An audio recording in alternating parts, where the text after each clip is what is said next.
Cette première toile, elle a été peinte par Anne-Louise Giraudet en 1797 et elle représente le premier député noir élu par la Convention. Il sera député de Saint-Domingue de 1793 à 1797, élu après le soulèvement des esclaves de Saint-Domingue en 1791. La situation révolutionnaire et la menace des flottes étrangères en fait inquiétaient Paris. Elle a envoyé 2 commissaires et la proclamation de l'abolition de l'esclavage a donc lieu en 1793.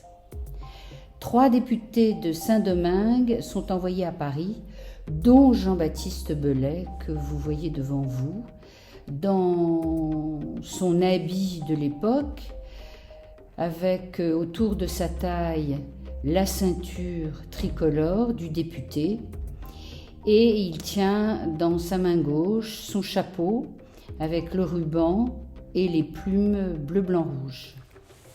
Il est appuyé sur un piédestal qui porte une sculpture de marbre et qui représente l'abbé abolitionniste Guillaume Thomas Raynal.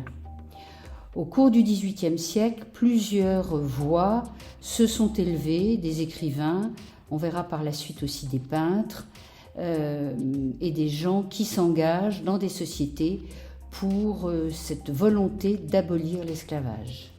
La deuxième œuvre que je vous présente est une œuvre de François-Auguste Billard qui reçoit la commande de la Deuxième République naissante en 1848 d'une œuvre pour célébrer la 2e abolition de l'esclavage dans les colonies françaises, décret voté le 27 avril 1848.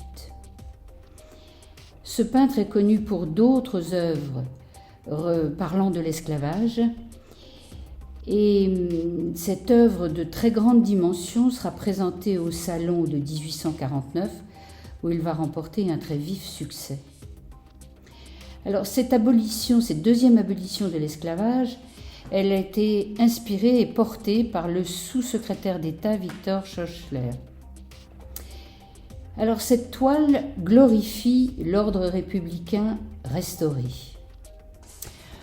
On voit le représentant du peuple, scindé de sa ceinture très officielle, qui, avec son chapeau, salue le drapeau républicain. On ne sait pas où on est, mais on observe tout de même qu'il y a des cocotiers autour de ce drapeau. La scène est divisée en 2. Vous avez une société coloniale, élégante, vêtue de blanc, exposée dans la lumière, qui est en opposition avec la société des esclaves, qui est assise ou agenouillée au sol, dans une demi-pénombre, ou dans un geste de reconnaissance comme cette femme qui s'agenouille devant ses patrons.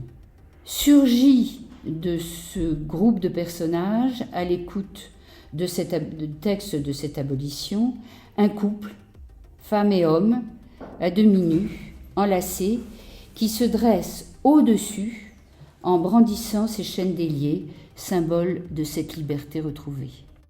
Notre dernière image représente un esclave, enchaîné dans un lieu qu'on peut supposer être une prison. Cette peinture est d'un Anglais, John Philip Simpson.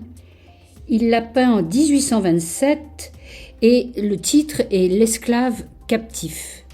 Alors ce tableau est intéressant parce qu'on peut penser que le peintre s'est engagé dans la lutte contre l'esclavage, puisque la fin de l'esclavage en Angleterre est en 1833.